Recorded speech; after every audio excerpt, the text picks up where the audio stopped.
What you observe observes you. Muy buenos días, bienvenidos al canal Tiempo y Atención, entrando en libertad y saliendo de libertad.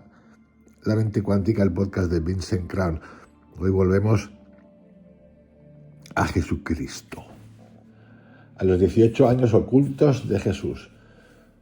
Viaja a la India, Tibet y la sabiduría que cambió la historia.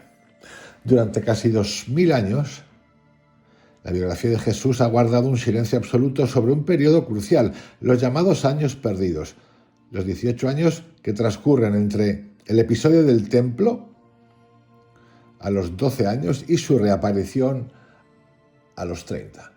La versión tradicional afirma que vivió una vida sencilla en Nazaret, pero esta explicación no responde a la gran pregunta: ¿cómo pudo un joven de una aldea minúscula aparecer décadas después con un nivel de sabiduría, autoridad espiritual, profundidad contemplativa y conocimiento universal que sorprendió incluso a los maestros más eruditos de Israel? Este documental de hoy explora una teoría fascinante con muchas referencias desde varios lugares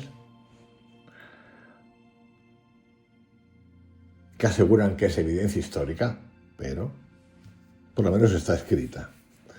Y que dice que Jesús viajó por la ruta de la seda hasta India, Nepal y Tibet, estudiando con brahmanes, yogis y monjes budistas en los grandes centros de sabiduría oriental. Hay cosas inauditas que vais a escuchar, relatos de lo que ha contado el Nuevo Testamento acerca de Jesús, que ya estaba escrito años atrás, acerca del hijo de un rey que nació de una mujer inmaculada, por ejemplo. A través de manuscritos del monasterio de Emis, de las crónicas como el Bhavishya Purana, la tradición de Yus Asaf en Cachemira, los testimonios de Notovich, Avedananda y Roerich, y sorprendentes paralelismos doctrinales, este episodio de hoy va a reconstruir un posible capítulo perdido en la historia espiritual de la humanidad. Aquí descubrirás la ruta histórica que pudo seguir Jesús por Mesopotamia, Persia e India, su formación en Puri, Benares y Rajagriya, su conflicto con el sistema de castas y su ida al Himalaya, sus años de estudio en Nepal, Ladakh y Tibet, las conexiones doctrinales entre los Upanishads, Buda y las enseñanzas de Jesús, el papel del Concilio de Nicea en la supresión de narrativas alternativas, la tumba de Rozabal y la misteriosa figura de Yus Araf, la posibilidad de un Jesús universal, un puente entre Oriente y Occidente. Este contenido no busca reemplazar absolutamente nada, sino sacar a la luz cosas que se han escrito, igual que llevo haciendo con un montón de capítulos. Y cuando digo un montón de capítulos, hablo también de podcasts enteros. Desde Jesucristo y Buda, lo tenéis ahí, mito o realidad, la verdad oculta. Desde todos los evangelios, incluidos los prohibidos, los olvidados, ocultos, gnósticos, etc. Desde el cerebro de Jesucristo, a través de la neurociencia, la compasión y la conciencia en el límite del dolor. Desde el podcast de los gnósticos, el conocimiento prohibido que cambia tu realidad. Desde los orígenes mitológicos del mundo. Desde Jesús y Buda, el secreto que cambiaría todo si nunca existieron. Desde la Sofía, la sabiduría oculta de Jesucristo y su significado espiritual. Desde lo que cuenta Mario Biglino, Jesús como pregunta, un semidios, dioses de la Biblia, una nueva revelación. Desde el holograma de Cristo y el vacío de Buda, comparado con Boom, David Boom, Talbot y la eternidad. Jesucristo traicionado, un audio de 3 horas casi, de liberador a estado pontificio, la infalibilidad. Homero, Jesucristo y Shakespeare. Aquí y ahora, Buda, Yuanwu, Jesús. Buda, Jesús y Mahoma, ¿quiénes fueron realmente? Nacimiento, padres y herencia espiritual. Y así, en un sinfín de audios, incluyendo las palabras de Jesús, Didache, la doctrina de los 12 apóstoles, etcétera, etcétera. Cristo y Buda, un viaje cuántico. Todos estos audios que acabo de mencionar, hechos ya en el canal, los tenéis para volver a revisar o escuchar por primera vez, os los pondré en los enlaces. Sirva esto y sirve para introducir este audio intrigante. Intrigante por las cosas que vais a escuchar. Estamos todos, bueno, algunos están esperando que llegue, que vuelva, porque nunca ha venido para los judíos. Otros que vuelva, porque ya estuvo. Y otros destapando lo que dijo, lo que no dijo, lo que dijo, que dijeron que dijo, lo que escribieron los que dijeron que escribieron, pero que nunca lo escribieron, que se sabe que nunca lo escribieron los apóstoles, sino otros, desde cómo se escribió el Nuevo Testamento, de cómo se escribe la Biblia, de quién lo escribió, la judía, la cristiana, la que os dé la gana, en una pregunta eterna. Así que nos metemos de cabeza en este capítulo, los 18 años ocultos de Jesús, el viaje a India, Tibet y la sabiduría que cambió la historia. Y aquí lo primero que interesa es saber acerca de los años perdidos. Toda biografía contiene zonas de sombra. La de Jesucristo no podía ser menos. Pero pocas presentan un vacío tan prolongado y decisivo como el que rodea la vida de Jesús de Nazaret. Los evangelios lo muestran despuntando como un niño prodigio de apenas 12 años, discutiendo con solvencia sorprendente entre los maestros del templo. Y acto seguido la narración se interrumpe abruptamente, como si un velo se hubiese extendido sobre su juventud y primera época adulta. Cuando vuelve a aparecer en el relato, casi 2 décadas después, es ya un hombre formado,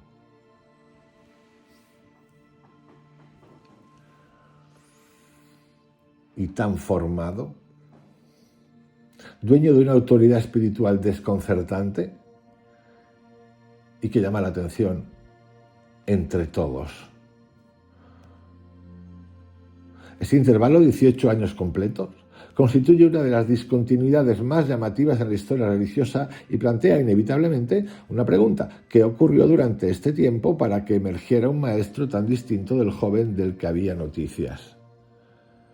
El silencio del texto bíblico no ha detenido la curiosidad humana, sino que la ha multiplicado. Desde los primeros siglos hasta la actualidad, teólogos, historiadores y filósofos han intentado llevar o llenar este espacio con hipótesis más o menos prudentes, pero ninguno y ninguna consigue disipar del todo la sensación de que en esa larga ausencia se esconde un capítulo esencial, un tramo oculto que incluye su biografía y que podría alterar profundamente nuestra comprensión de su mensaje y de su figura.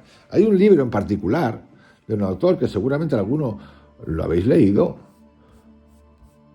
que se llama Nicolás Notovich.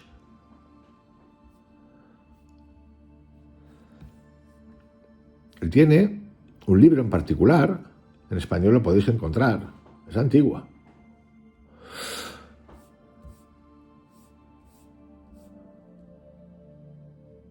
que habla del Jesús secreto, la vida desconocida de Jesucristo. Pero incluso Paramahansa Yogananda, en su libro La Segunda Venida de Cristo, en el discurso 5, titulado Los años desconocidos de la vida de Jesús, donde cuenta que Jesús estuvo en la India y que hay documentos en la India sobre su visita.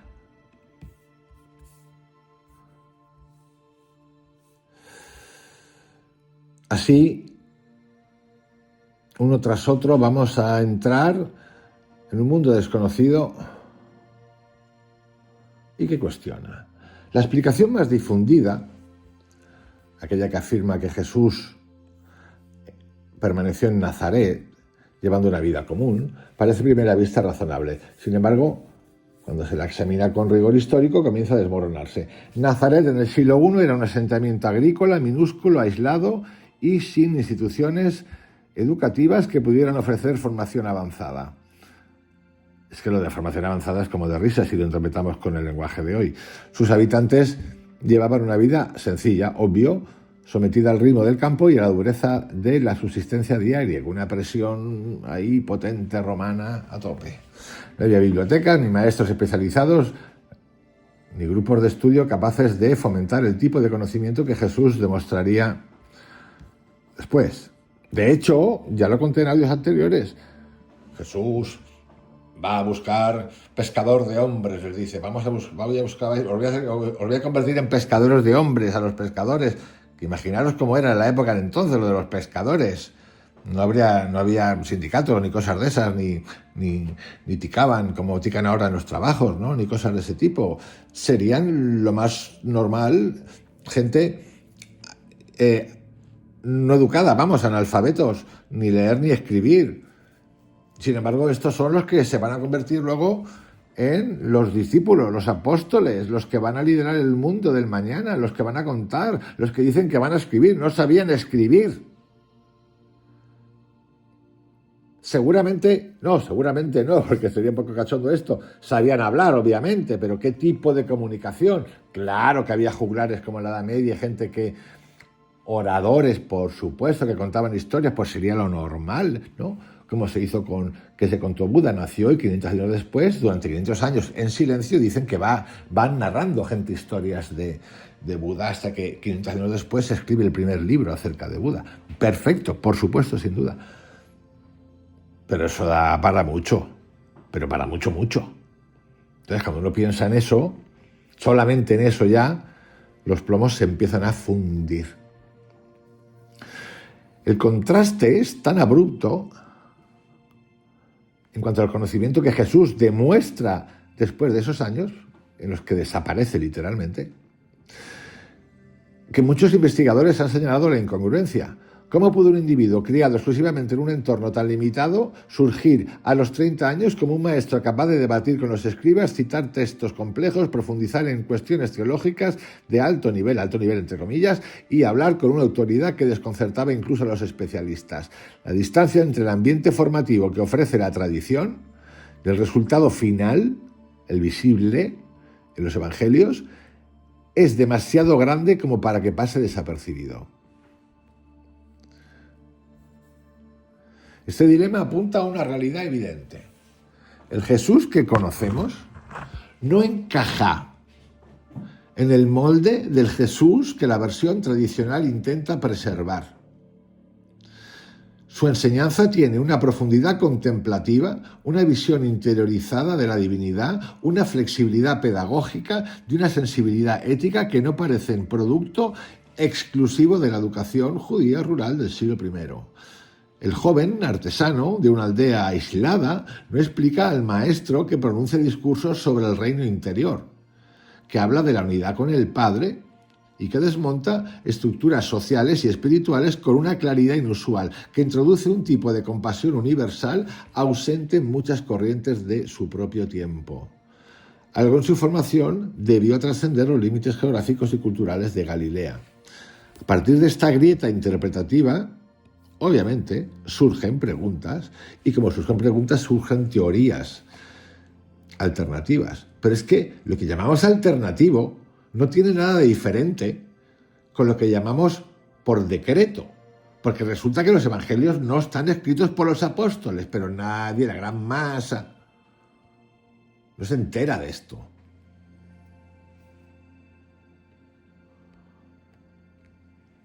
No se entera de esto. Y de tantas otras cosas.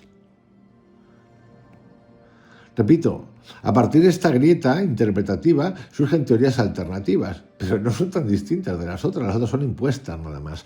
Algunas débiles y otras extraordinariamente elaboradas. Entre ellas destaca una que, aunque polémica, muestra una coherencia interna difícil de ignorar: la hipótesis de que Jesús viajó hacia Oriente y se formó en centros espirituales de India, Nepal y de Tíbet. En el canal ya he hablado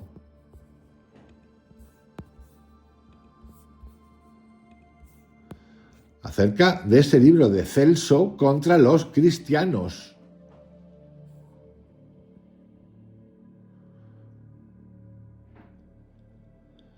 Y lo he explicado y falta todavía revisarlo un poquito más. Se olvida la gente. ¿Por qué no vamos a preguntarnos y a leer un texto del siglo I, II después de Cristo que habla de cómo irrumpen los cristianos en la vida política, social, económica y religiosa y se convierten luego en lo que se convierten? ¿Por qué no? Pues claro que sí, ¿por qué no? ¿Eso es ser un perverso, malvado, instigador? No, lo escribió el tipo que estaba por allí entonces. ¿Por qué no? Y que además no andaba con ninguna religión de ningún tipo. Mira tú.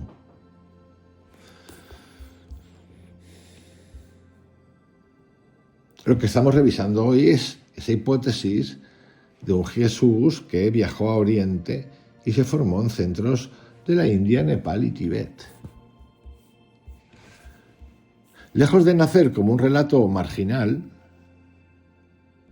esta hipótesis tiene raíces en manuscritos, en crónicas y en testimonios recolectados a lo largo de más de un siglo. Es cierto que es reciente. No se trata de un mito moderno, sino de un mosaico construido a partir de fuentes diversas.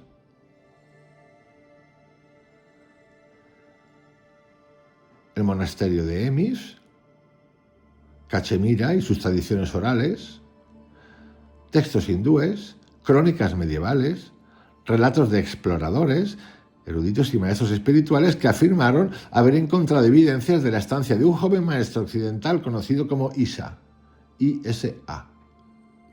Según esta línea de investigación, Jesús habría recorrido las rutas que conectaban el Mediterráneo con Asia, integrándose en comunidades brahmánicas y budistas, aprendiendo sánscrito, participando en prácticas contemplativas desconocidas en su entorno natal, confrontando el sistema de castas y sumergiéndose en centros monásticos del Himalaya.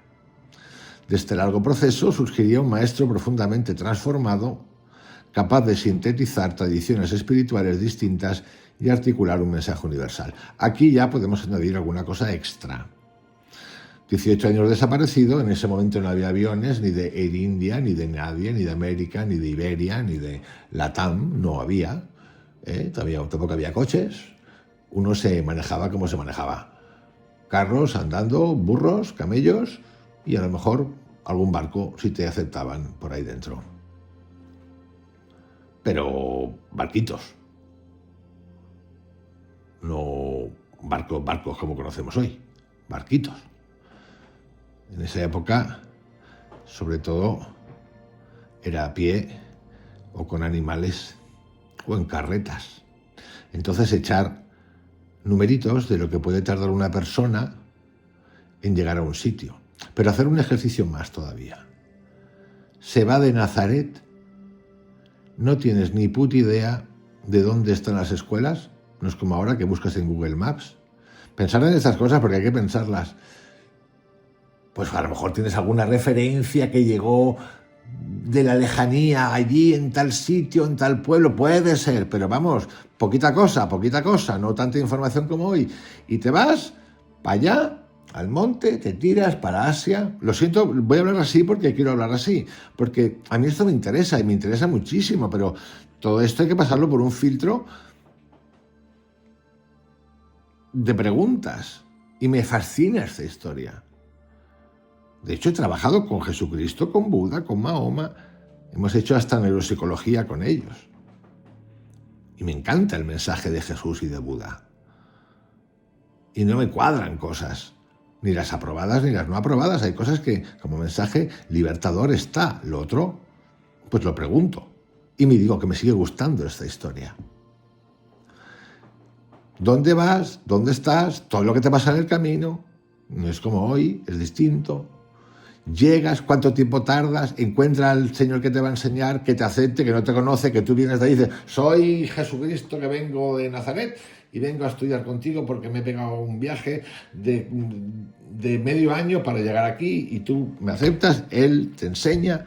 Digo esto porque como vemos y leemos tantas cosas de tantas tradiciones budistas, hinduistas, como para entrar a un sitio es tan complicado, tienes que pasar por alumno, limpiar botines, besar pies, lavar mierda, no sé qué, y poco a poco vas ascendiendo, el maestro te pone a prueba, luego te jode, luego te tira, luego te dice vete tú solo, eres tú, y lleva tanto tiempo, porque hablan de tiempo, esto no se aprende de inmediato. De repente tenemos un Jesús que en 20 años se pega un paseo y una tournée de puta madre, sabe y conoce a todos los mejores y vuelve a inspirar a los cristianos. Cómico, absolutamente cómico. Por eso lo quiero contar así. Y repito, me encanta y me fascina esta historia. El libro este que os he nombrado, de Novochi, es brutal. Me encanta. Pero eso no quiere decir que no me pregunte. Si me pregunto con Krishnamurti, ¿cómo no me voy a preguntar por este? Según esta línea de investigación, Jesús habría recorrido las rutas que conectaban el Mediterráneo con Asia, integrándose en comunidades brahmánicas y budistas, aprendiendo sánscrito, participando en prácticas contemplativas desconocidas en su entorno. Vamos, es que llegó a las fuentes originales de las cosas, increíble. De este largo proceso surgiría un maestro profundamente transformado. La hipótesis oriental no pretende reemplazar la visión cristiana tradicional, sino ampliar el marco desde el cual se interpretan tanto su enseñanza como su evolución personal. Sus defensores no argumentan que Jesús haya abandonado su identidad judía, sino que amplió su horizonte espiritual en un viaje que habría enriquecido su comprensión del ser humano y lo divino. Magnífico el viaje de todos. Objetivo del documento, de este documento: reconstruir, comparar y analizar. Cuando cogemos a Mario Biglino, el experto que puede leer los textos originales de la Biblia, y ya dice, Elohim no es singular, es plural. La Virgen María no significa esto. Gabriel no significa el ángel, es otra cosa. Etcétera, etcétera, etcétera. Pues tocará escuchar un poquito, ¿no? Y luego lo que he dicho siempre, ir a lo básico, a lo básico. Resulta que todos los textos, incluidos las teorías de los antiguos astronautas y de las que nos han creado otros, todos vienen del cielo. Los textos sagrados hablan de gente del cielo y les ponen nombres. Ángeles, ¡ay, qué bien! Ángeles, no, pero viene del cielo. Las teorías de los antiguos astronautas vienen del cielo. Es que vienen del cielo. Pero no es porque lo diga yo, es que lo ponen los textos. Resulta que todos vienen del cielo. Pues si todos vienen del cielo en una teoría o en otra teoría, sagrada o no sagrada, ¿de dónde vienen? Del cielo. ¿Quién viene del cielo? Alguien. Algunos describen naves, voladoras, carros, formas humanas, humanoides, gigantes. ¿Cuántas? ¿Leer? ¿De dónde vienen del cielo? ¿Tú de dónde has venido? Tú no has venido del cielo. ¿Yo de dónde he venido? Yo no he venido del cielo. Por ahí hay algún pirado que dice que he venido del cielo, que él ha venido del cielo. No, tú has venido del esto de tu madre. Porque se ha juntado con el que es tu padre. Y el ovulito y el espermatozoide han hecho cliqui, cliqui, cliqui, y tú has estado por aquí. Detrás de eso, pues a lo mejor, seguramente, hay otras cosas, karmas, espíritus, energías, yo no dudo de eso, que han hecho que tú llegues aquí. Pero es que a lo mejor, que eso es lo que siempre se nos ha contado, la parte biológica la tenemos clarísima, pero la del antes del venir aquí, no. A lo mejor, según cuentan algunas teorías, nos han fabricado. Por lo tanto, lo que tenemos claro, clarísimo, sin ninguna duda, es que la biología no miente. Óvulo, espermatozoide, castañoide. ¡Pum! Aquí tenemos a Pepito, a Jesucristo, a Buda, a Vicentito, a Carlitos, a Carmen, a Luisa, a Magariz, a Sonia, a todas. Blanco, color, chino, amarillo, verde, colorado, alto, bajo, rubio, negro, lo que tú quieras. Es así. Lo de antes no lo sabemos.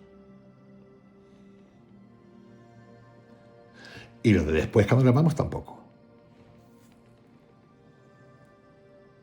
La biología dice que, la ciencia, que venimos de él, la secuencia de mono, monito, monote, pero tampoco está definida al 100% porque falta un eslabón perdido, que no lo encuentran. Entonces, preguntémonos. Además de divertirnos, preguntémonos.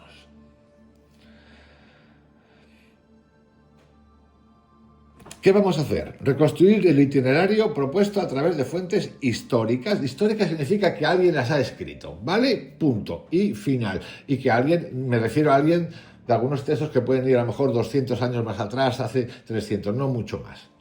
Alguno igual, más antiguo. Que se han escrito, históricas, que están escritas. No significa que sean verdad ni mentira, sino que se han escrito. Y testimoniales. Comparar las enseñanzas de Jesús con las doctrinas védicas y budistas, viendo si hay coincidencias, paralelismos o diferencias profundas.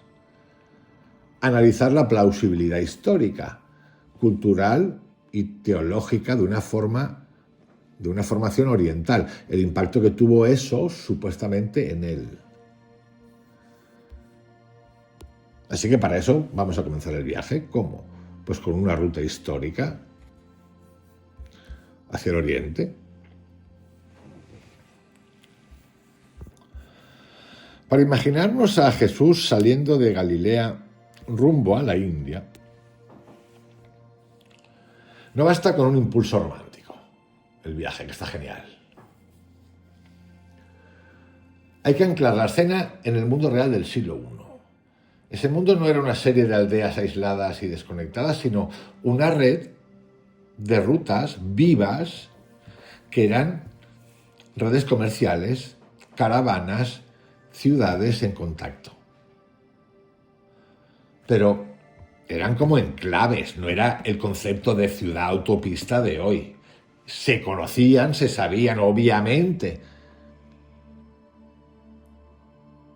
pero no es el concepto de hoy. ¿Que había conexión? Por supuesto. ¿Que había intercambio cultural? Por supuesto. ¿Que había intercambio monetario y de negocio? Por supuesto.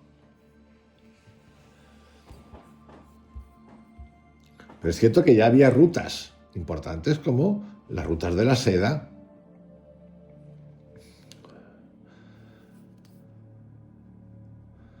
Alejandría, donde se iba poco a poco filtrando ciertos conocimientos e intercambios culturales. Las rutas que conectaban el Mediterráneo con Asia, lo que después, de forma más sistemática, se llamaría la ruta de la seda, no eran caminos improvisados, sino corredores de alguna manera consolidados, se conocían. Comerciantes, soldados, peregrinos. Imaginaros que en esa época había mucha gente que al no poder vivir, no tenían ni dónde dormir, pues cambiaba de sitio, eran itinerantes, nómadas.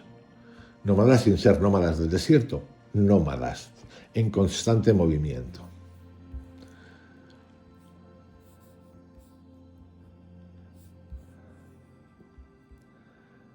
Por lo tanto, Jesucristo disponía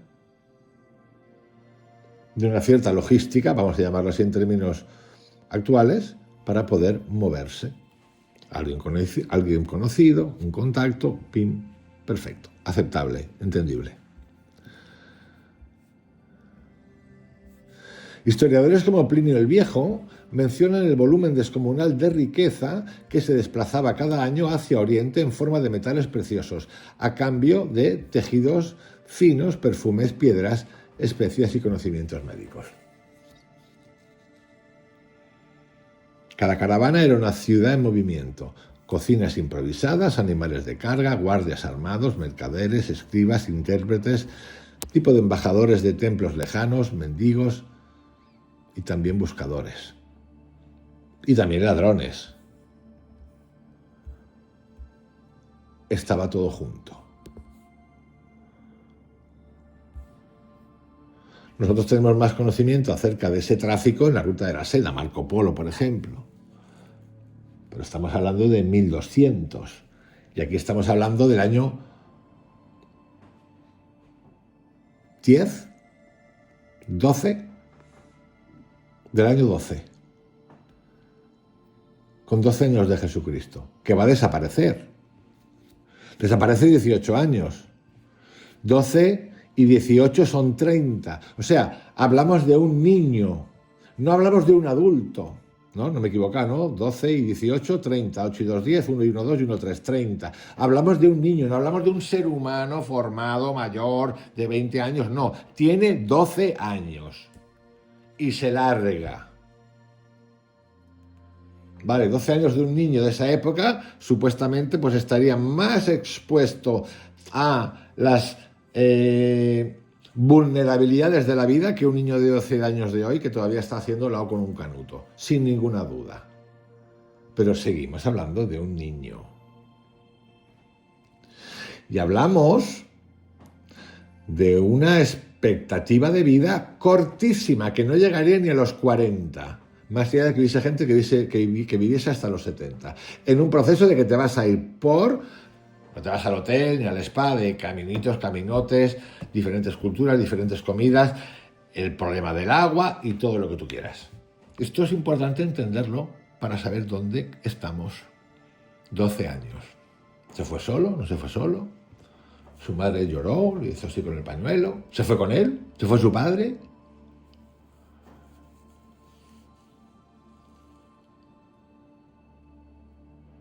Supuestamente Jesús abandona con 12 años el pequeño círculo de Galilea para adentrarse en un mapa inmenso donde confluyen las grandes tradiciones religiosas de su tiempo. Bueno, esto es pensar mucho. Ahora podemos hablar así porque ha pasado mucho tiempo y tenemos toda esa historia acumulada. ¿Que pudiese tener un espíritu aventurero? Lo tenía. ¿Que fuese un personaje elegido? También. Iluminado con unas potencias especiales, por supuesto. Vamos a hacer todo el recorrido posible, a ver cómo va, ¿no? De Galilea a las fronteras de la India. Llega 2-3 años el asunto. La reconstrucción del viaje suele situar el punto de partida en torno a los 13 años. Bueno, yo he dicho 12. Edad simbólica en la tradición judía. La transición a la responsabilidad religiosa. No se trata solo de un número, sino de un momento en el que el joven comienza a ser considerado responsable. Es decir, como tener 18 años hoy en Europa, por lo menos en España, ya eres de ley. Puedes votar, todas estas cosas. Ciudadano de derecho. En ese borde iniciático, la hipótesis propone un giro radical. En lugar de permanecer ligado exclusivamente a la familia, Jesús decide que se va a una caravana y parte hacia el norte y luego hacia el este. Bueno, estos son lo que llamamos fábulas mesiánicas. Pero bueno, bien, se sabe que los judíos a esa edad, creo, hacen una ceremonia especial de no sé cómo se llama, no recuerdo. Bueno, pues lo mismo, pero él decide que se va. Esto es como los otros que viven ahí en Estados Unidos súper recluidos, que van en carro siempre. Cuando llegan a una edad, los invitan a que se vayan de la comunidad un año, que hagan todo lo que quieran hacer y que luego vuelvan y se casen y se porten bien y ya no hagan nada más, para ver lo que es el mal.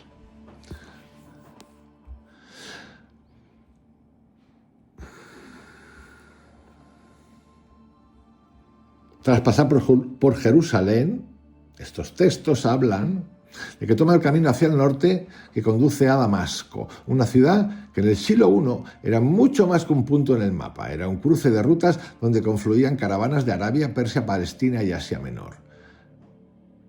Se hablaban muchas lenguas en ese momento, había muchos tipos de moneda y había mucho relato cultural. Pero no tipo como vamos ahora, vamos al teatrito, no, cultural en la calle. Para un joven procedente de una aldea como Nazaret, se supone, Damasco representaría un choque sensorial, templos de diferentes cultos, mercados saturados de aromas exóticos, discusiones en lenguas desconocidas, en fin, lo que llamaríamos hoy un pelotazo en toda regla.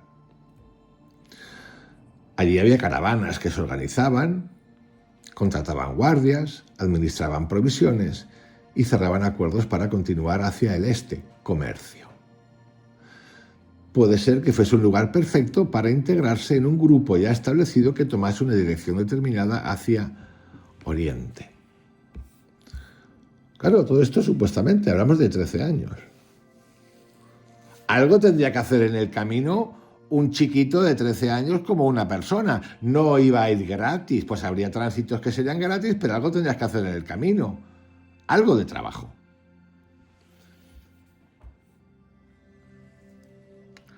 Desde Damasco el viaje continuaría hacia el este, cruzando el desierto sirio hasta llegar a Mesopotamia, la tierra entre el Tigris y el Éufrates. Esta región, que hoy asociamos con Irak, era entonces una zona densamente poblada, con ciudades importantes y una larga historia de contacto con el pueblo judío. Tras el exilio de Babilonia en el siglo VI a.C., una parte significativa de la élite judía se había asentado allí de manera permanente. Esa diáspora no desapareció al volver a reconstruirse el templo de Jerusalén, sino que generó comunidades fuertes, con sinagogas, maestros de la ley y estructuras solidarias. Para un viajero judío, como él, esto significaba, o podía significar, un lugar donde apoyarte. Me voy de aquí, voy a ir de aquí a allí, voy a ir a buscar a aquellos que son de mi tribu, los judíos, y puedo ir a decir, mira, yo soy judío, tengo 13 años, estoy en un viaje de iniciación personal y aquí me puedes ayudar y tal. En fin, bien. Hospedaje, alimento, referencias, en fin, cosas. De nuevo, Mesopotamia era un campo de cruce cultural. De Mesopotamia, en lo que se conoce como Persia, se encuentra supuestamente con el zoroastrismo. Fijaros que estoy narrando el periplo, pero cada vez que voy contando cosas, todo es más sin sentido en cuanto a la posibilidad. Por supuesto que puede ser un viaje iniciático. Si yo hiciese un viaje de con 13 años así, o de otra manera hoy en día, si pudiese hacerlo, imaginarlo por un momento, poneros en ese lugar, sin ser Jesucristo, hoy en día que todo está más cercano y más posible. Partiendo de la base de que con 13 años si te vas te pueden perseguir, pues diciendo, hostia, que no eres mayor de edad, y te mandan a la policía, te buscan por todo el mundo. Pero bueno, imaginaros por un momento.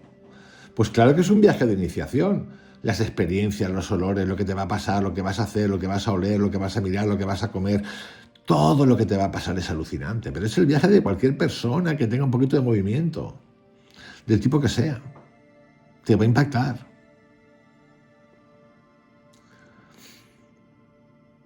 Pero de nuevo, el viaje, el hecho de viajar no significa nada. Tú puedes ser un viajante, ir a países y a culturas y no enterarte de una mierda de nada. Langostas en Egipto es el título que le puse al artículo hace un montón de años, donde contaba la historia de una pareja que se había casado y se fue a Egipto y que a la vuelta le pregunté, ¿pero qué has visto las pirámides? Y lo que me contaron es que se habían comido una langosta al lado de un restaurante de las pirámides. Eso es lo que me contaron. Entonces dice, me ha explotado la cabeza, da igual que viajes.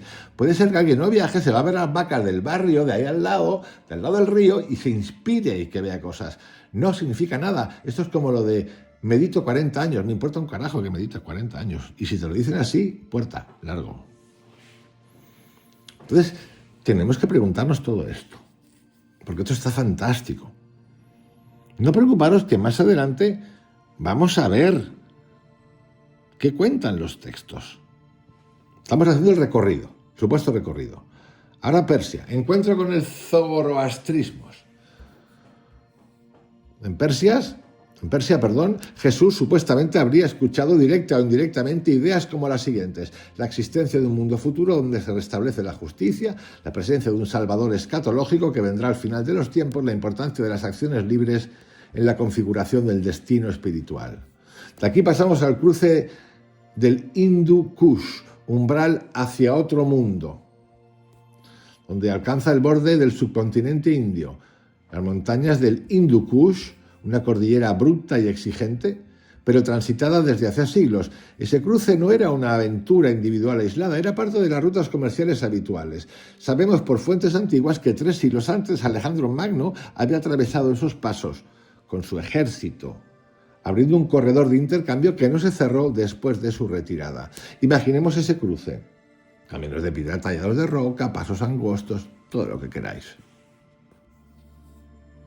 Tras esas montañas, el mundo indio abriría ante Jesucristo supuestamente un paisaje no solo geográfico, sino mental. Dioses múltiples. Jesucristo supuestamente hablaba solamente de uno. De que le sirvió no lo sabemos. Ritos de fuego, ciudades sagradas, junto a ríos considerados encarnación de lo divino. Bueno, vibración, energía, a tope. De una tradición filosófica que llevaba siglos reflexionando sobre el yo, la conciencia y la realidad. Esto puede ser considerado como la primera etapa. que duró 2-3 años.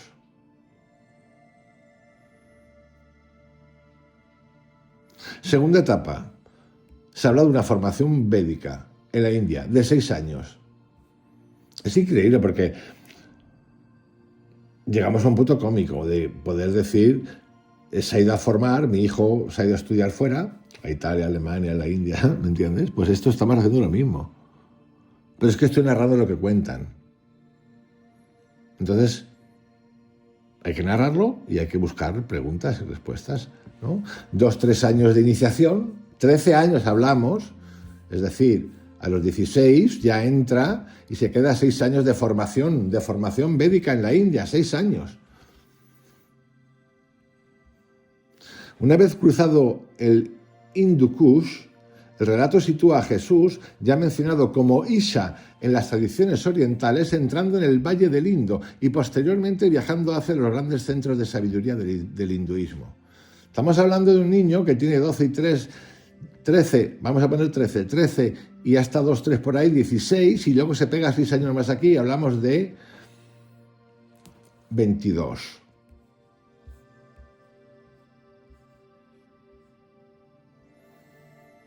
Se cuenta que en la ciudad costera de Puri, al este de India, Isha, Jesucristo, habría sido recibido por brahmanes, miembros de la casta sacerdotal, que no eran solo espacios espirituales, sino auténticas escuelas de formación donde se transmitían los Vedas, los himnos y textos sagrados que forman la base del hinduismo. Pero Jesucristo debía ser una máquina de aprender lenguas. Es cierto que hay cosas que no hace falta saber el idioma. Si quieren te las pueden enseñar o las puedes aprender, pero lo lógico es que te hablen en un idioma. ¿Tantos traductores allá por el mundo? Bueno, no pasa nada. Tuvo suerte, porque era extranjero y al ser extranjero y a lo mejor era bien visto, dijeron, pues, oye, es una novedad, vamos a ver qué podemos hacer con él. Y dicen que para acceder a ellos no bastaba con escuchar tradiciones orales o traducciones orales. Era necesario aprender sánscrito, la lengua en la que se conservan estas escrituras. Este aprendizaje implicaba una disciplina intensa: memorización, recitación, comprensión de conceptos abstractos, familiaridad con la métrica y la sonoridad de los mantras. Es decir, que a Jesucristo le toca aprender sánscrito en 6 años, todo el día estudiando. A no ser que fuera una fiera, de las fieras, que existen fieras hoy en el mundo, fiera me refiero, gente que puede aprender a una velocidad increíble, pero plantearos vosotros que os ponéis a aprender sánscrito y ya me diréis cuándo aprendéis sánscrito si no os dedicáis por lo menos 14-15 horas al día, pero sin parar.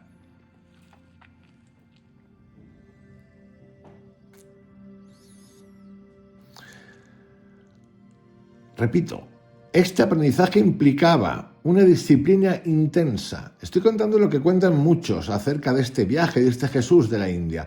Memorización, recitación, comprensión de conceptos abstractos, familiaridad con la métrica y la sonoridad de los mantras. Además, los Vedas no se reducían a rituales externos, sino que incluían reflexiones sobre el origen del cosmos, la naturaleza del sacrificio, el papel de la palabra, el vínculo entre lo visible y lo invisible.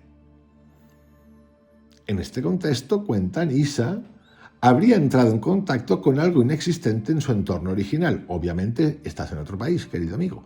Una tradición que llevaba siglos articulando una vía de interioridad, donde la relación con lo divino no pasa solo por el cumplimiento externo de normas, sino por el conocimiento profundo de la propia naturaleza. De ahí cuentan que se va a Benares, Varanasi, donde se encuentra con los Upanishads y la identidad Atman Brahman. Dicen que la ruta lo lleva luego hacia Benares. A orillas del río Ganges, la vida y la muerte se mezclan. Allí, según la hipótesis, Isha, Jesucristo, se habría adentrado en el estudio de los Upanishads, textos que llevan la espiritualidad védica a un nivel de profundidad filosófica extraordinario. 2 nociones centrales habrían impactado su visión. Jesucristo llegaba y asombraba, le recibían todas las escuelas. Aprende sánscrito en 3 minutos. Cambia de lugar. Conoce Brahman. Conoce Atman.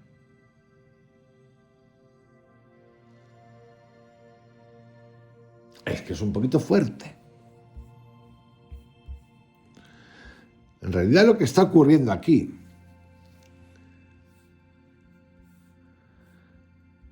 es algo distinto. En lugar de lo que cuentan, de que Jesucristo, con 13 añitos, se va a Oriente, lo que ocurre es que en Oriente, antes de Jesucristo, ya se había hablado y se hablaba y estaba escrito de un personaje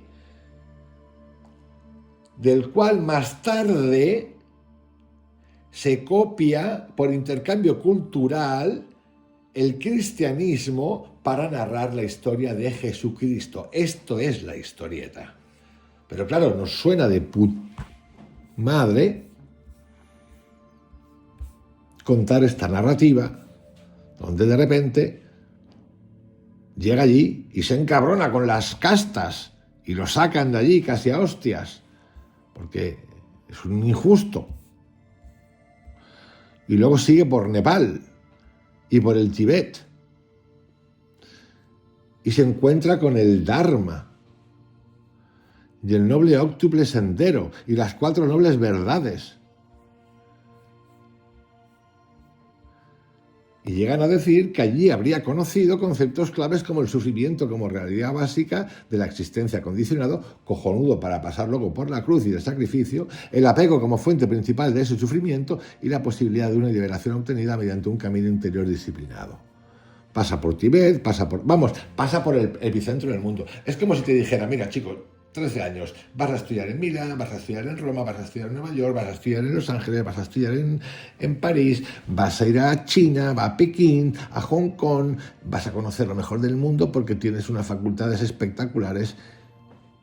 Pensar por un momento.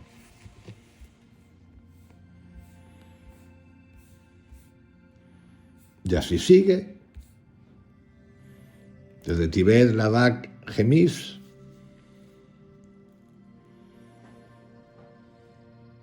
y los monasterios del Himalaya, y de haber profundizado en el Dhyana, el Karuna, el Ahimsa y el Sunyata, la vacuidad, pues se vuelve a Palestina, ya ha aprendido y dice, ahora me vuelvo, el maestro que vuelve.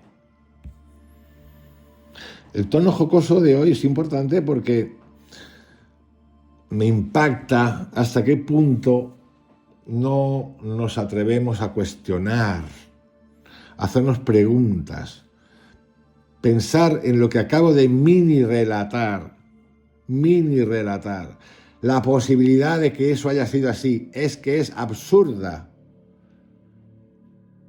La posibilidad de que el hecho de que una persona en esa época haga ese viaje, por supuesto, que la riqueza de experiencias sería increíble, por supuesto, pero hacerlo pasar por los grandes centros espirituales del mundo que reconocemos hoy, el acceso a todo como si fuese un papa, un tótem, pues no me lo creo, ni de coña. Y luego, ¿por qué tienes que regresar? Si es un mensaje universal, ¿a qué cojones tienes que regresar? Que esta es la película, que lo cuenta Mario Biglino, que esto va del pueblo de Israel, solo del pueblo de Israel, ni siquiera de los judíos, del pueblo de Israel. Y el cristianismo se apodera de esto y lo cuenta como universal. Pero si eres universal, ¿qué más te da estar en Palestina, que en la India, que en el Pakistán, que en Irán, que en Mesopotamia, que en las Bahamas? Pero si eres universal, haceros la pregunta, no, vuelvo a mi pueblo, con todo mi conocimiento.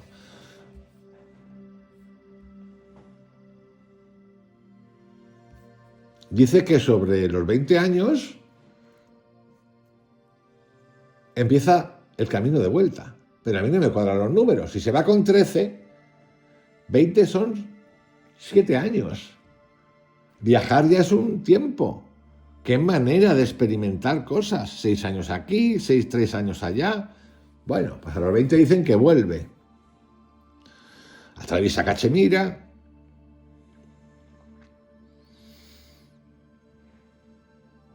Conoce a un maestro que es llamado o se conoce como Yus Asaf. Bueno, en realidad no conoce, en realidad él lo denominan así, o cuentan que pasó un maestro por esa zona al que denominaron Yus Asaf o Isa. Isa, que ya sabemos que anteriormente era Cristo, Jesucristo, y que enseñaba palabras y hablaba el reino de Dios.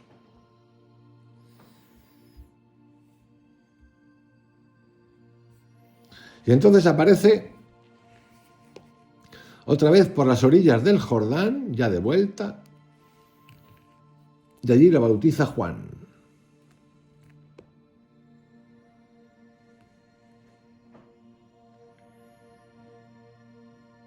Como el regreso o la aparición del buscador que se fue de viaje y que llega convertido en maestro. Y ese maestro que emerge del agua del bautismo llega con una síntesis, que es la siguiente, de todos esos viajes. La fe monoteísta, un solo Dios, y la raíz profética de Israel. O sea, a este amigo,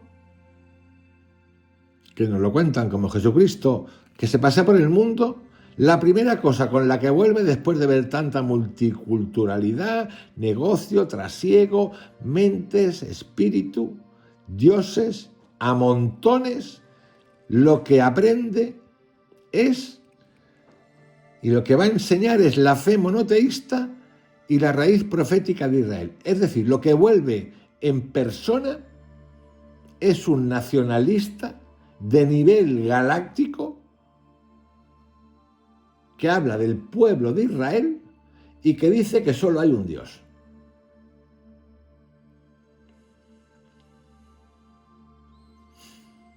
Y a la vez viene con, esto es lo que cuentan estos tipos de este mensaje de Jesucristo por Oriente, que había desarrollado una interioridad radical y había entendido el no dualismo de los Upanishads. Por eso, como lo ha entendido, el no dualismo de los Upanishads, decide que la raíz profética de Israel es número uno y que solo hay un Dios. Lo ha entendido perfectamente, lo ha entendido de cojones.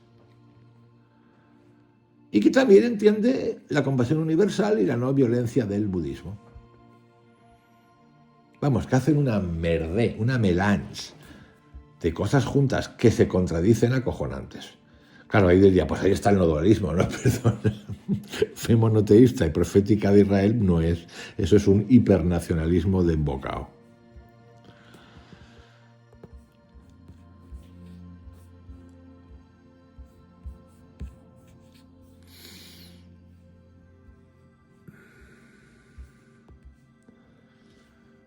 Pero luego, estos autores siguen un poquito más, sino que llegan a decir que su identidad espiritual, a mí me faltan años, por cierto, si vuelve sobre los 20 me faltan años, ¿qué pasa luego ahí?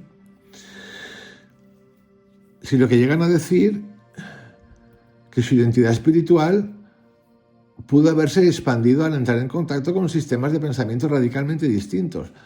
Pero no lo tengo muy claro, porque si vuelve diciendo que la fe monoteísta y la raíz profética de Israel, pues no ha entendido un carajo. Bueno, ha entendido lo que él ha querido entender. Por lo tanto, universal no es local. Hay un pueblo elegido, compis, pueblo elegido. La Biblia habla de Israel, un pueblo elegido, no habla del universo, no habla de todo el mundo, no habla de nadie de eso, habla solamente de un pueblo. A ver si lo entendemos ya, de un pueblo determinado.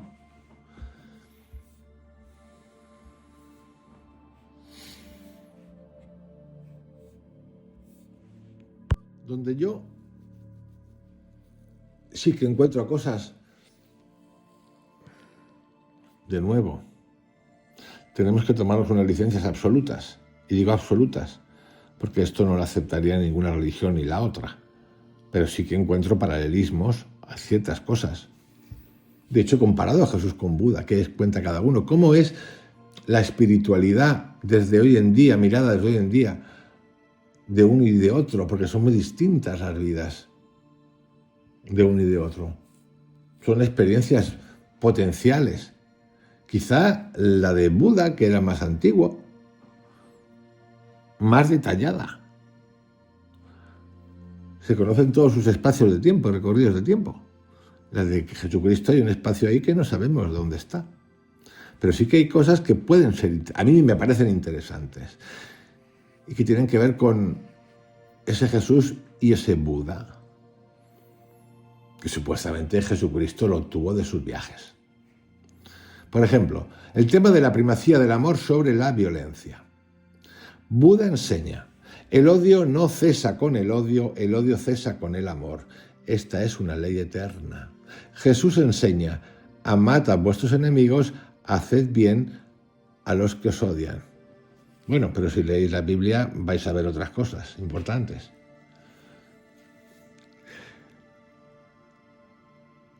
La estructura de ambas frases sigue un patrón idéntico.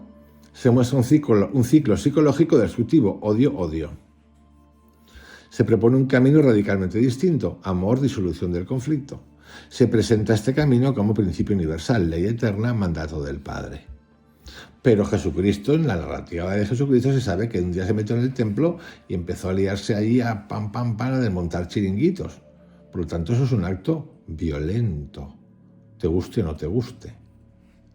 Pero no. Entonces estas cosas hay que entenderlas bien. Opresores que abusaban del interés, y la lió parda, la casa de mi padre, y los levantó a todos. Les tiró los tenderetes, como nos lo han narrado por lo menos en las películas o en los libros. Por lo tanto, amad a vuestros enemigos, haced bien a los que os odian.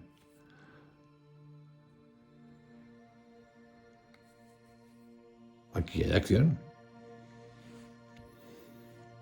Aquí hay acción. Buda, en sus reflejos históricos, en su recorrido por la vida, se encuentra con cosas que no quiere. Y lo que hace es estar, salir, entrar. En su proceso hay actos de soberbia, obviamente, porque es un proceso de ascenso, de entendimiento hacia. Y lo bueno de esto es que tenemos que ver que Buda por lo menos, tuvo un proceso totalmente integrado de aprendizaje donde pasa por oscuros, lados oscuros, hasta que llega a donde llega. En Cristo hay de todo. Según todos los evangelios y las narraciones, las oficiales y las no. En algunas se habla de que se carga al padre de uno porque le hace no sé qué coño a un hijo, de que le zumba a otro niño. Entonces, si vamos a hablar de todo, hablamos de todo. No vamos a ser solamente selectivos y cuando nos dé la gana coger el gnóstico o el apócrifo y cuando nos dé la puta gana coger el aprobado por la Iglesia. Aquí todos han de pasar por el mismo filtro.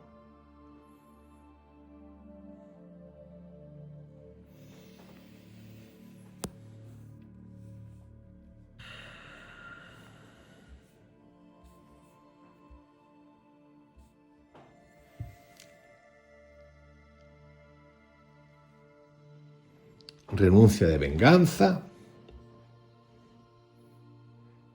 Buda enseña: si un hombre insensato me hace mal, le devolveré la protección de mi amor. Jesús enseña: a quien te hiera la mejilla derecha, vuélvele también la otra. Pero ya veis lo que estoy contando. En los textos, si jugamos a leer los textos y a interpretar lo que nos dé la gana, pues tenemos que ser coherentes y ver las diferencias. No dice que no haya acción. No dice que no te defiendas. Lo que dice es que no te defiendas con ira. Eso es lo que dice. En ese paquete tú quieres poner la otra mejilla, que tarren. Tú quieres que te maten, que tarren. Tú quieres que te maten a ti, a tu hijo y a tu mujer, perfecto, allá tú. Pero tú no eres el dueño ni de la mujer, ni de tu hijo, ni de nadie. Eres el dueño tuyo. Para empezar.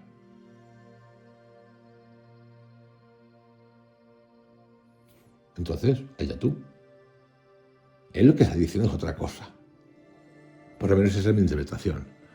Responde cuando tengas que responder si te arrean, pero no lo hagas con ira.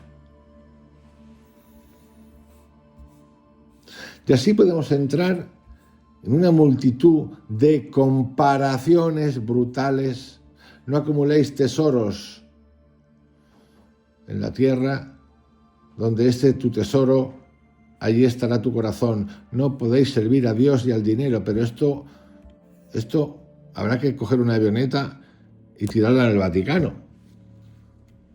Por ejemplo, digo yo, no sé, porque igual se les ha olvidado.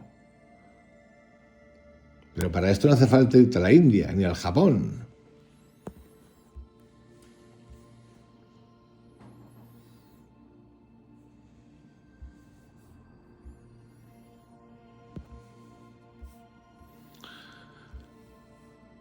Este viaje comparativo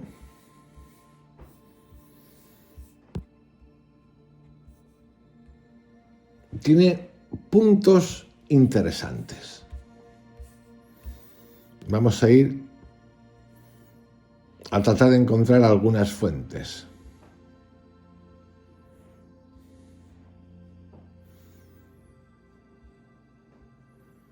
Por ejemplo, el monasterio de Emis, el origen moderno de la investigación. El epicentro de toda la controversia moderna se sitúa en un lugar remoto, el monasterio de Emis, en Ladakh, una región montañosa situada a 3.700 metros de altitud, donde el aire es delgado y el silencio se mezcla con siglos de sabiduría monástica. Allí, según múltiples relatos independientes, reposan manuscritos que narran la vida de un maestro occidental llamado Isha. Como veréis, todo lo que he dicho no sirve absolutamente de nada. Relatos independientes, lo añadimos, según relatos independientes, pero ¿de quién? De Pepito, de Sorito, de Carlitos, de Bem Bem, de Bum Bum, ¿de quién? Reposan manuscritos que narran la vida de un maestro occidental llamado Isa. ¿Qué manuscritos son? Y para eso, ¿qué hacen? Nos dicen, el acceso a Emis no es fácil ni hoy en el siglo XXI. Llegar allí implica cruzar puentes precarios. Estamos dando la vuelta. Estamos dando la vueltita para no responder. Remontar desfiladeros, adentrarse en un paisaje que parece suspendido fuera del tiempo. Y sin embargo, Emis se convertirá en el eje de una de las historias más explosivas de la investigación religiosa contemporánea. Todavía no sabemos qué. Sabemos relatos independientes y que allí guardan un manuscrito que habla de Isa. Vamos a ver si lo encontramos. Vamos a seguir. Hay que seguir una línea. Y aquí aparece el nombre de Nicolás Notovich, 1887, que descubre algo que nadie ha querido escuchar nunca. Periodista ruso, viajaba por Asia Central cuando sufrió un accidente que le fracturó una pierna. Fue trasladado a Emis, donde los monjes lo recibieron y cuidaron. Durante su convalecencia, el lama del monasterio le habló de unos manuscritos que describían la vida de un santo extranjero, Isha, que había venido del oeste, estudiado con brahmanes, predicado a los intocables, huido al Himalaya y regresado a su tierra natal. Notovich pidió verlos y el lama accedió. Lo que leyó lo conmocionó. Un relato completo de la vida de Isha desde los 13 hasta los 29 años. Pero acordaros que antes he dicho que volvió a los 20. Vale. Notovich publica sus hallazgos en 1894 bajo el título de La vida desconocida de Jesucristo, el libro que os acabo de contar. La reacción del mundo académico fue inmediata, pues rechazo normal. Pero dicen que algo no encajaba. Ninguno de sus críticos había estado en Emis. Nadie intentó verificar la historia en el terreno y así la investigación quedó dormida. Bueno, entonces, ¿dónde está ese libro? ¿Dónde está ese libro? ¿Por qué no saca él una foto del libro? Bueno, en esa época pues no había para hacer fotos. Datos de ese libro. ¿Cómo era ese libro? ¿O era un texto? ¿O era un papiro? ¿O era un paporro? Lo que tú quieras. ¿Qué coño era? Pues claro, a mí me han enseñado y nada significa absolutamente nada. Claro. A mí me han enseñado significa nada. Te guste o no te guste. que es lo que hacen muchos. Me caí en la cocina, me pegué un golpe y me vino una aparición. Bueno, pues vale, pues si quieres me lo creo. Y me lo puedo creer, igual que el libro del curso de los milagros, lo mismo, que es un reflujo, una batidora de ideas y conceptos de varias religiones, y que lo acepto y me lo creo. Que Helen diga, es que me lo dictó Jesucristo durante 2 años, pues yo te creo si tú me lo dices, absolutamente te creo. Voy a leer el libro. Joder, pues tiene cosas que me fascinan. Pero me da igual que te lo haya dictado Cristo.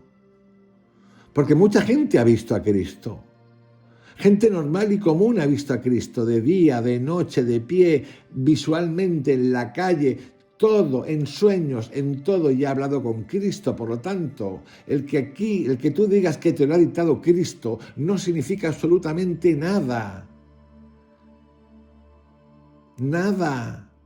Porque Cristo habla con mucha gente y hablará con mucha gente, y como lo he explicado, en voz, en presencia, como real, como aquí estoy sentado ahora mismo, igual. ¿Y qué pasa? ¿Que tú tienes más autoridad porque tú has hablado con Cristo y te ha hecho recitar ese libro que tú dices que es de Cristo?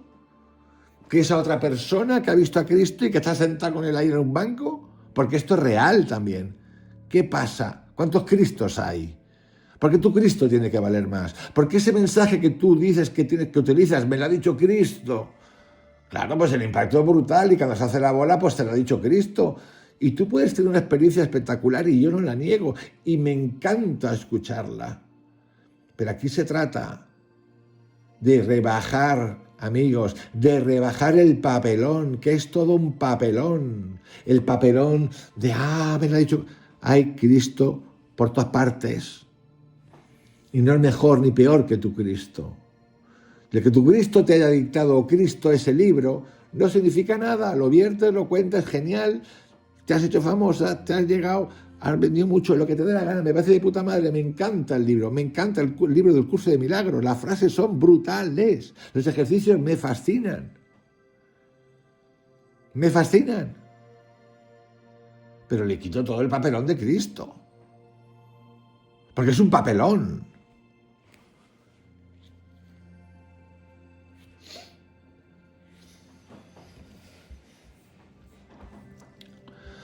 Vamos a otro.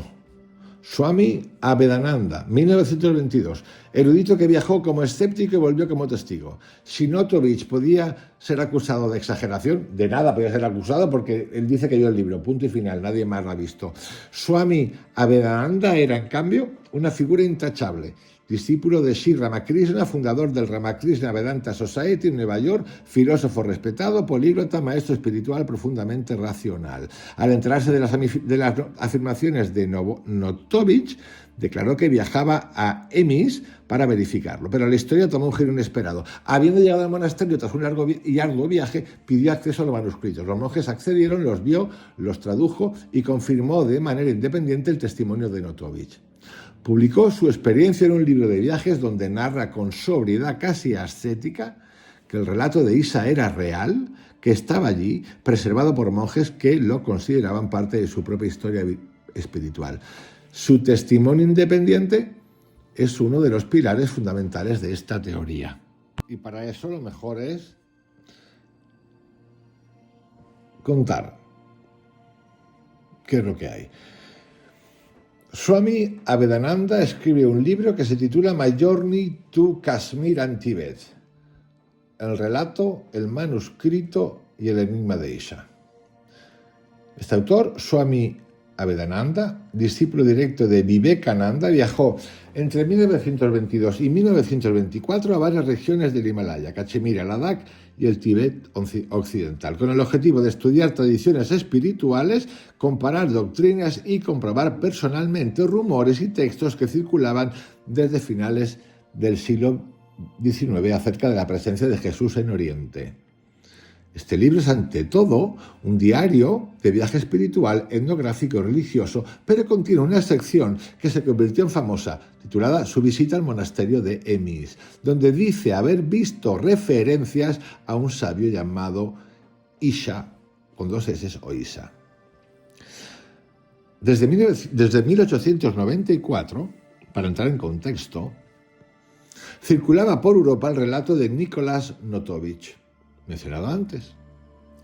Un viajero ruso que afirmó haber encontrado en Emis un texto tibetano sobre la vida de San Isha, donde se narraban los supuestos años de formación de Jesús en India y Tíbet. La Academia rechazó el relato como inventado. Sin embargo, misioneros europeos hablaban informalmente de tradiciones orales similares. Tradiciones orales. Algunos pandits de Cachemira hablaban de un sabio occidental con ese nombre. Había relatos en Ladakh y Punjab sobre un maestro extranjero que predicaba con pasión y pureza del corazón. Avedananda, profundo conocedor de las escrituras hindúes y del sánscrito, quiso comprobar por sí mismo que había de verdad. Su viaje, según él, fue motivado por comparar doctrinas sobre la reencarnación en el budismo tibetano, investigar tradiciones locales sobre maestros extranjeros y verificar personalmente si existía el manuscrito del que Notovich hablaba. Y así llega al monasterio a Emis. El capítulo donde describe su llegada es uno de los más interesantes del libro, porque explica: subió a Emis después de una larga jornada por el Valle del Indo, fue recibido con cortesía por los lamas, mostró interés, habla del autor que está escribiendo esto, en textos antiguos almacenados en la biblioteca, mencionó abiertamente que buscaba referencias a un sabio llamado Isha. Los monjes, según él, no se sorprendieron por la pregunta. Esto ya es interesante. Para Vedananda, el hecho de que no reaccionaran con extrañeza sugería que ese nombre formaba parte de su tradición textual. El pasaje más citado del libro es cuando Vedananda afirma que el bibliotecario del monasterio le mostró un manuscrito en tibetano.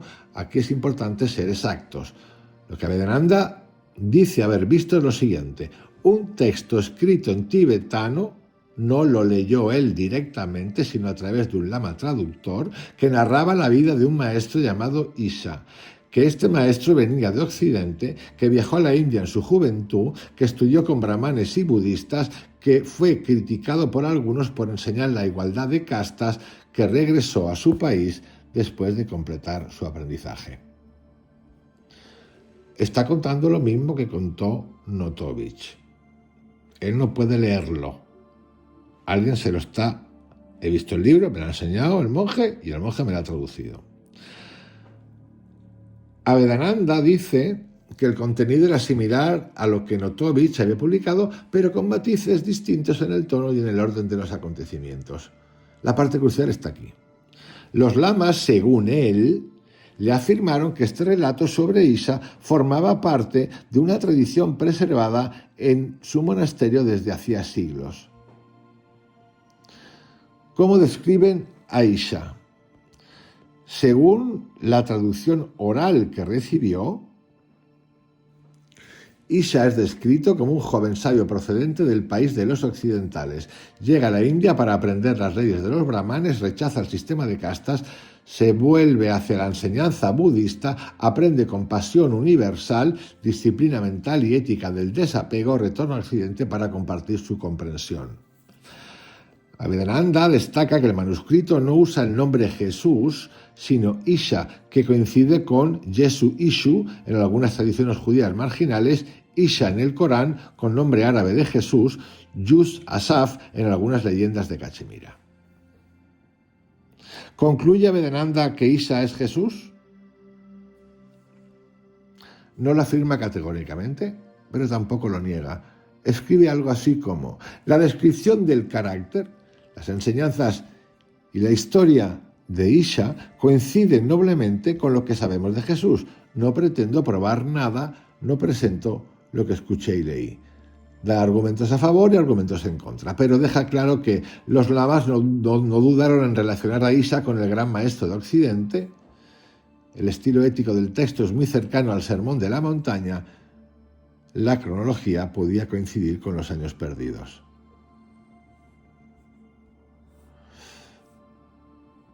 ¿Existe hoy ese manuscrito?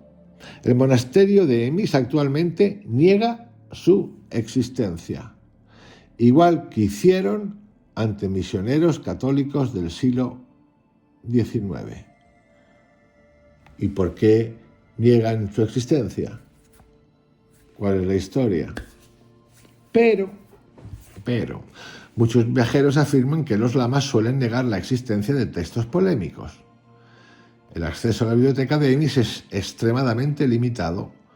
Varios exploradores del siglo XX hablaron de tradiciones orales similares.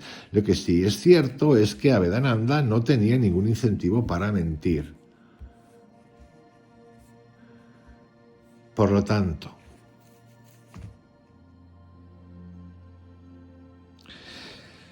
si existe el texto, los monjes no lo quieren sacar. Es más, dicen que no existe. A los monjes se les puede decir que seguramente alguien lo ha hecho, que hace 1 siglo y medio este señor y otro señor estuvieron allí y dicen que lo vieron y de hecho escribieron sobre él. La fantasía es inmensa. Querer llevar esto de lo que ni siquiera hay prueba, porque de los evangelios gnósticos hay prueba. Nag Hammadi, hay prueba. Decir que lo han escondido, que lo han negado, que lo han tapado, no.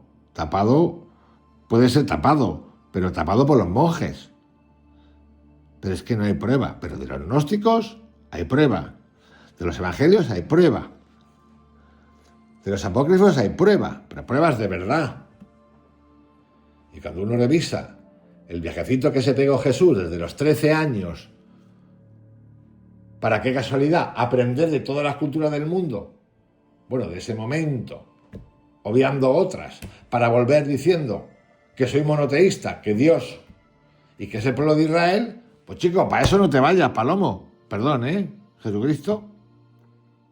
Pero yo no le digo esto a Jesucristo, obviamente, porque yo no hablo con Jesucristo así. Se lo digo a todos los que montan este cirio para contar una historia que, bueno, me parece fascinante. A mí me hubiese encantado hacer ese viaje, literalmente. Iba a decir a quién no, pero bueno, seguramente hay gente que no. A mí me hubiese encantado. Una temporadita aquí, una temporadita allá. Caravana, para aquí, para allá. Pero imaginaros lo que sería esa época. Y entonces aquí hay que preguntarse, ¿cuándo se escribió ese libro? Si se puede saber, hay información de eso. Y lo que podemos rescatar, por ejemplo, es lo siguiente. Según los relatos antiguos mencionados por el viajero Nicolás Notovich en 1887, el monje del Emis le dijo que había en la biblioteca 2 volúmenes titulados The Life of Saint Isa, Best of the Sons of Men. Obviamente no estaría en inglés, pero él lo tradujo así. Este texto habría sido una traducción al tibetano de un original en pali. Para Avedananda, que visita Emis en 1922, le mostraron, según él, un manuscrito de ese libro. El lama que lo acompañaba le dijo que era una copia del original y que el original estaba guardado en otro monasterio cerca de Lhasa, Marburg. Avedananda describe que el manuscrito que vio tenía 14 capítulos y 223 o 224 couplets o versos, dependiendo de la edición. Según la tradición que él recoge, los monjes decían que la versión en pali, el supuesto original, fue compilada 3 o 4 años después de la crucifixión de Isa Jesús. Esto implicaría que el texto original habría sido escrito en algún momento poco después del primer siglo, según esta tradición. Bueno, pues aquí ya tenemos un poquito de información novedosa, porque después del primer siglo de la muerte de Cristo es cuando empiezan a surgir los primeros evangelios, 70, los gnósticos y todo lo demás, y ya sabéis lo que hay.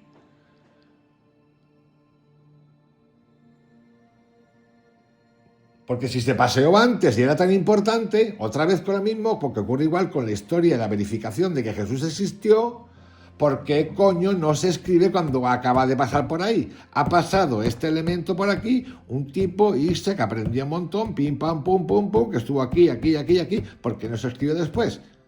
O sea, si pasó cuando tenía 20 años...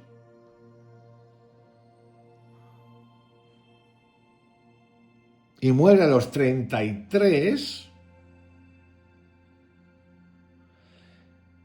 y se cree que el texto original habría sido escrito en algún momento después del primer siglo, han pasado 70 años, lo mismo que los evangelios. Por lo tanto, abierto a la pura especulación. Pero en más, porque no sale el libro, porque lo otro existe, lo tenemos, lo podemos leer online, comprar los libros, las traducciones, lo que queráis, lo tenemos todo, pero este ni existe. No hay evidencia pública, ni verificable, ni preservada del manuscrito original en Pali. Ningún estudioso moderno ha tenido acceso a él y no figura en los catálogos canónicos del canon tibetano, como el Kanjur o el Tanjur. Cuando se preguntó al monasterio, en investigaciones posteriores a la de Notovich, sus representantes negaron que hubiese tal documento en sus bibliotecas y afirmaron que ningún occidental había visitado Emis en los años recientes, lo que pone en duda la versión original de Notovich. Después de la muerte de Avedananda, cuando su discípulo fue a investigar, se le dijo que ya no existía tal manuscrito o que había desaparecido. La cosa sigue liándose. La supuesta traducción en tibetano y la historia de su origen, una versión en Pali compilada pocos años después de la crucifixión, primer siglo, supuestamente basada en tradiciones orales o relatos de comerciantes y viajeros, no puede verificarse con métodos históricos confiables. La fecha, 3 o 4 años después de la crucifixión, proviene del relato recibido del lama, no de un dato de datación arqueológica o codicológica. Por lo tanto, amigos, volvemos a destapar otra historia que resulta fascinante.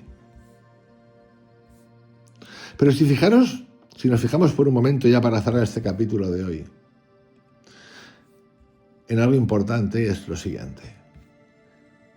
¿Qué necesidad constante tenemos de buscar más allá de Jesús para justificar lo que nos contó? Jesús no necesita ninguna justificación de ningún tipo. Igual que Buda como tal, que no sabemos si existió ninguno de los dos, el mensaje verdadero, no la fantasmada que han hecho después, que es medio criminal, no necesita ninguna justificación. La justificación la busca el ser humano para justificar el mensaje de Cristo y convertirlo en política y en control, y la de Buda para hacer lo mismo. Por eso salen las teologías, por eso necesitan crear canónicos y no canónicos, este sí, este no. Porque el mensaje de Cristo de verdad era universal. Entonces el paseo este que se ha pegado por ahí por el mundo, que no se lo mama nadie, yo no me lo mamo, ni tantos otros, no me lo creo. ¿Que tuvo descendencia? Seguramente. ¿Que tuvo mujer? Seguramente. Si no es santo, ¿de qué pinta Leonardo da Vinci a una mujer ahí? No, es que es Juan, los cojones, es una mujer. Pero nos encanta buscar justificaciones. ¿Por qué? Porque siempre estamos buscando justificación en algo. Y en el fondo, a ti y a mí nos tiene que importar un pepino que Jesús hubiera existido o no. Porque si escuchamos sus mensajes, o Buda, es tan claro, es tan sencillo, es tan para todo el mundo, que no necesita de más, ni de prosélitos, ni de iglesias, ni de universalidad, convertida en dogmatismo nacional, escandaloso, de no respeto por el otro género, ninguno, de estar en manos de unos taraos, como los que viven ahí en el otro lado ahora, que sale haciendo un beso a Jesucristo, es de risa, es de papanatas, es de mononeuronales, es de gente peligrosa. Y sí, no necesita explicación de nadie, y esto es lo que no entendemos. Pero bueno, tenemos que vender libros y contar faunas. Y claro, también viene de puta madre decir que no sabemos que vienen del cielo, son naves, pero es que es igual pensar que son naves que decir que son ángeles, es igual de jaimitesco. Es que por lógica, fijaros lo que os digo, sería más lógico que fueran naves de otro lugar que sean ángeles de verdad, de los que tú te crees. Sería más lógico porque hay tanto, es tan grande el universo, hay tantos millones de galaxias. Millones, millones de millones, que pensar que estamos solos es ridículo. Es más fácil que esa posibilidad sea real que la ficción que han creado los textos. Pero eso no nos gusta porque nos han metido tanto, que sacarlo es complicado. ¿Estoy diciendo que yo tenga certeza de algo? No lo tengo. Lo que hago es una pregunta constante. Lo que sé, sin duda, es que somos energía, que somos vibración, que claro que hay energías todo el tiempo, las que vemos y las que no vemos, que existen los péndulos, que la atención marca cosas, diseña cosas, que las emociones también, que la conciencia y la salvación también, que para entender lo que en principio no vemos tiene que tener forma visual para que la podamos entender, para darle sentido, porque si no, no entenderíamos. Y esto lo hemos vivido muchos, excepto en momentos estelares, de ascesis, llamar, si queréis, de éxtasis, vividos en una meditación, o por gente normal, o en un viaje de psilocibina, donde has tocado un lugar en el que no hay forma de nada, está todo, es absoluto, y lo entiendes. Pero eso es muy puntual. En el camino te has hecho un viajecito de formas de todos los colores.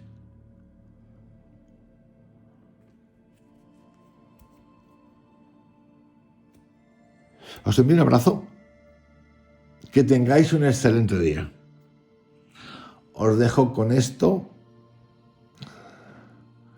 que me ha estallado en la cabecita, que pensé en mi ingenuidad que podía tener un sentido y que no se lo encuentro por ningún lado, más allá de que me encante ese libro de Nicolás Notovich, que es un entretenimiento fascinante. Hasta mañana, pasarlo bien.